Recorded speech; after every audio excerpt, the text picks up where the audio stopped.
기본적으로 뭐 아나토미를 얘기를 안 할 수가 없는 부분인데, 사실 우리는 아나토미스트가 아니기 때문에 아나토미를 막 엄청 전문적으로 알 필요는 없습니다. 그냥 시술할 때 적절히 대략 여기가 어떤 구조로 되어 있구나 정도를 개념적으로 이해하는 정도만 알고 계시면 될 거라고 생각을 하고요.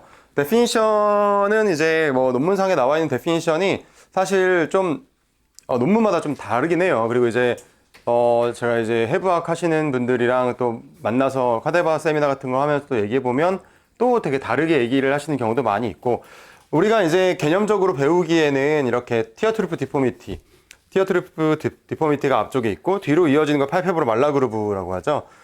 사실 보통은 티어트루프 디포미티가 좀 심하다 싶은 분들이 대부분 팔페브로 말라그루브가 있습니다. 그래서 눈 밑에 특히나 이제 인프라 오비탈 할로니스 중에서 이제 눈물꼬랑을 교정한다고 할 때는 꼭 눈물꼬랑을 지나서 뒤쪽 팔페브로 말라그루브가 있는가의 여부를 조금 고민을 해보시는 게, 확인을 해보시는 게 좋고요. 그리고 그 아래쪽으로 나조주갈 그루브라고 해서 이 눈물꼬랑 바로 밑에 쪽에 또 이렇게 내려오는 그루브가 하나 있죠. 뒤로는 이제 미드칩 그루브로 쭉 연결되어서 만들어지는 구조. 그래서 두 개의 이런 라운드한 구조가 있다. 얘들이 어떻게 있는 거냐?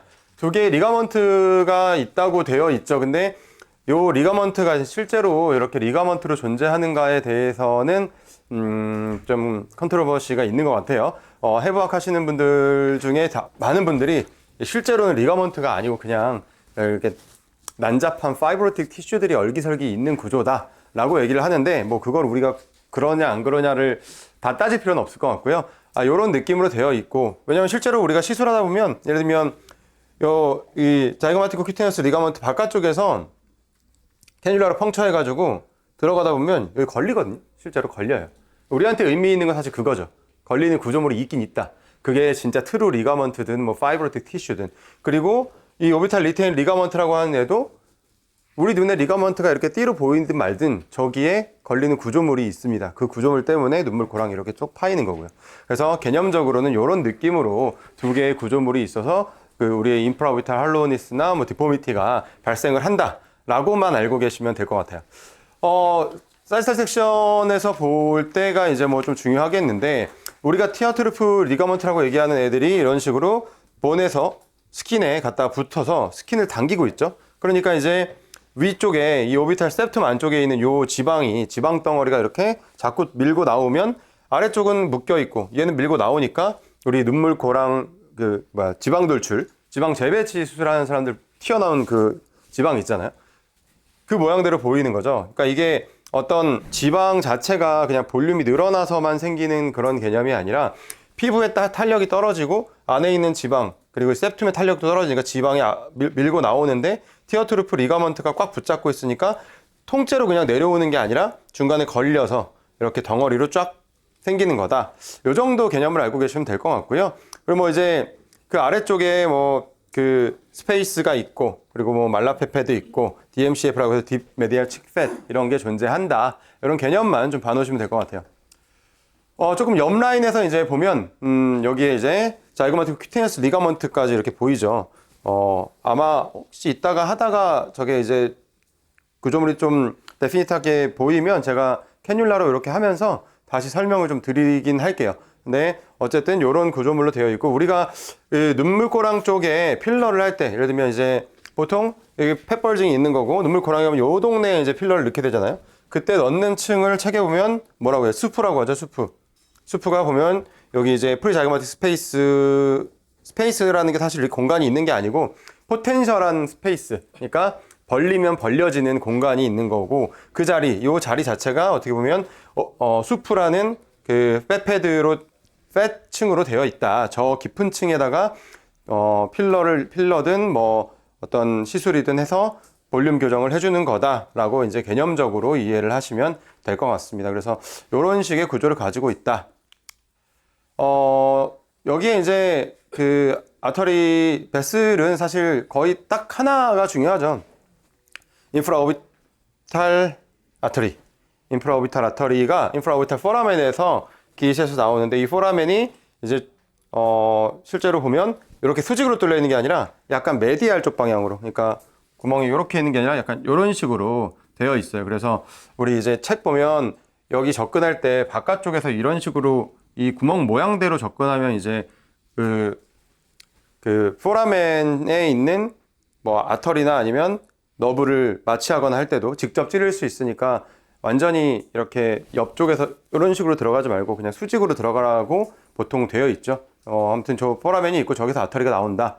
그래서 저 위치를 알아야 되는 거는 기본적으로는 이제 미드 피필라리 라인에 있다고 해요. 이렇게. 그죠?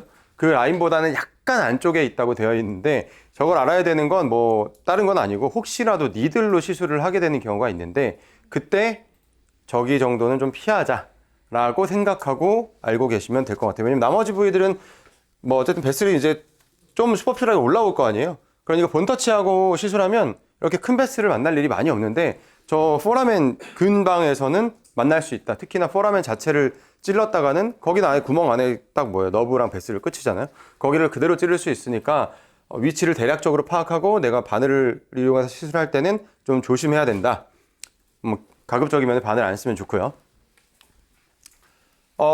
분류가 논문상에 이렇게 되어 있어요. 뭐 노말부터 B는 이제 지방이 꺼져 있고 피부가 위축되어 있는 형태. 그러니까 네. 그리고 C는 이제 나조 주갈 그루브가 많이 발달한. 얘는 이제 이 티어 트루프 쪽으로 발달이 되어 있는 거고, 얘는 나조 주갈 그루브 쪽으로 발달이 되어 있는. 그래서 꺼진 데가 여기 있죠, 지금 보면. 이런 식으로 된 게 C 타입이고, D 타입은 모르겠어요. 우리나라에 이런 사람들이 많은지 모르겠는데 근육 비대형, 그러니까 근육이 비대해서 표정 지으면 이렇게 불뚝하게 튀어나오는 형태. 그리고 가장 많이 보는 형태는 사실 E인 것 같아요. 인프라오비탈 펫패드가 여기 이제 펫이 앞으로 벌팅돼서 튀어나오면서 눈물꼬랑이 쫙 보이는, 그리고 뒤에 보면 여기도 팔페블 말라 그룹까지 쫙 형성이 되어 있죠. 이런 식으로 된 케이스가 가장 많은 케이스인 것 같고, 그 다음에 이제 F 같은 경우에는 말라 본이 뒤로 후퇴되어 있다고 되어 있잖아요. 저게 뭐냐면 반대로 얘기하면 눈알 튀어나오는 눈 이렇게 튀어나오는 사람 있죠. 눈 이렇게 뻘떡 나온 사람들, 그런 사람들이 저 F에 해당하는 사람들입니다.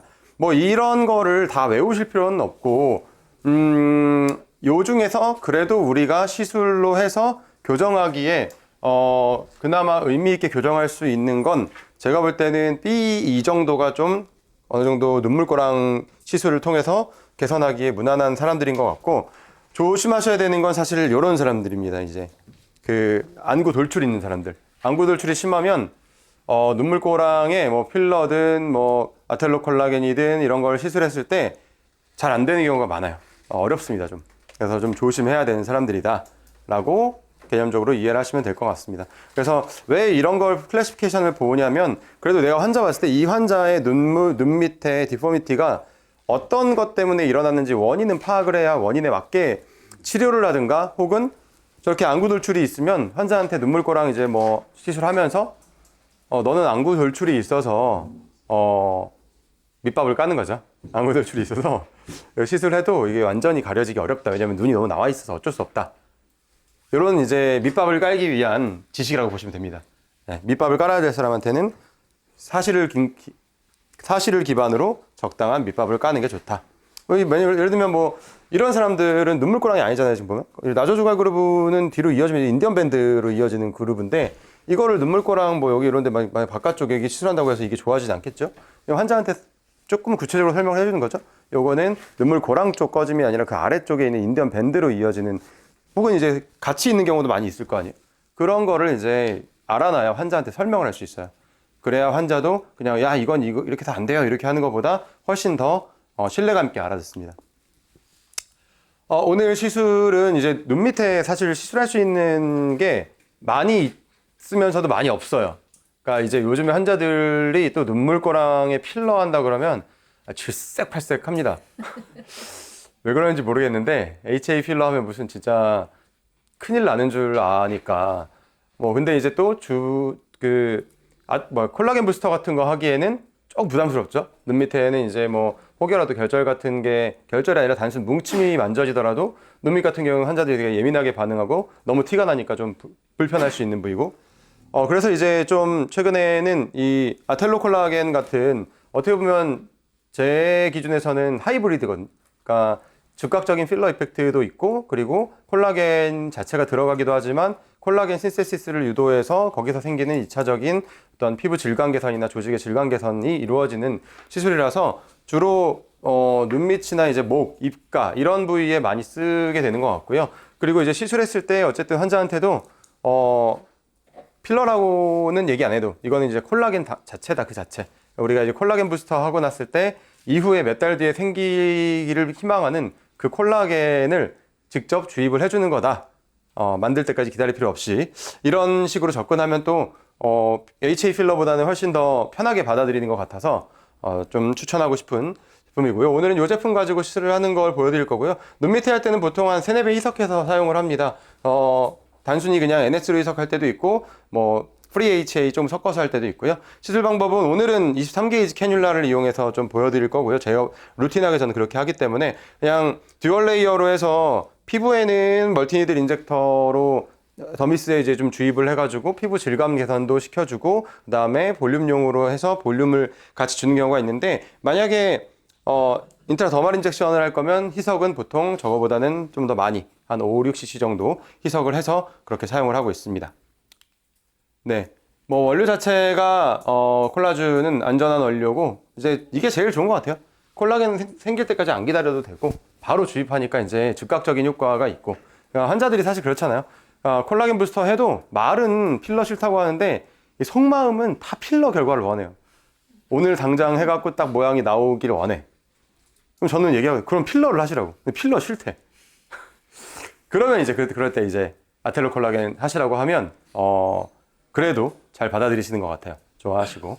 그래서 유지 기간도 사실 모르겠어요. 눈 밑에 이제 눈물고랑에 필러 해보면 필러가 저는 되게 필러 좋아하는 사람인데 내가 원하는 그 되게 예쁜 모양으로 막 1년, 2년 가진 않거든요. 몇 달 지나면 이제 모양이 약간 어쩔 수 없이 HA 필러 특성상 모양이 조금 바뀔 수밖에 없고 리터치든 뭐 재시술이든 1년 이내에 보통 막 많이 하게 되는데 콜라주 같은 경우에는 시술하면 그렇다고 1년 간다고는 솔직히 얘기하기는 좀 어렵고요. 그렇게 말하면 이제 거짓말이고 보통 이제 환자한테는 한 3개월, 6개월 정도 간다고 얘기합니다. 근데 이제 어쨌든 필러처럼 뭐 붓거나 막 이렇게 나중에 비치거나 이런 게 없이 그냥 그 적절한 기간에 한 번씩 하시면 좋으니까 중간중간에 또 추가로 더 하셔도 된다. 이렇게 설명을 드리고요. 네. 시술할 때는 가이드는 그 책에 제가 넣어놨습니다. 이렇게 이제 스킨 부스터 형태로 쓸 때는 나노니들로 직접 주입하는 방법도 괜찮고요. 아니면 이제 그 멀티니들 인젝터를 이용해서 사용하셔도 되고 볼륨아이징용으로 쓸 때는 이제 이렇게 1cc에 NS23 정도 섞어가지고 캐뉼라나 이제 니들로 시술을 하시면 되겠고 주로는 이제 캐뉼라로 아무래도 이제 얘가 덩어리로 넣는 볼루스 필러는 아니니까 듀얼 이펙트잖아요. 이제 필러의 이펙트 플러스 콜라겐 부스터의 이펙트를 같이 본다고 치면 넓은 범위에 이렇게 깔아줬을 때 가장 적절한 효과를 내는 게 아닌가 생각이 들어요. 그래서 그런 식으로 이용을 하시면 좋을 것 같고 이따가 시술하면서 뭐 아나토미, 서페이스 아나토미랑 시술 방법이랑 사실 저는 HA 필러 시술 방법이랑 거의 동일하게 하거든요. 그래서 비슷한 방식이라고 생각하고 봐주시면 도움이 될 것 같습니다. 네, 감사합니다.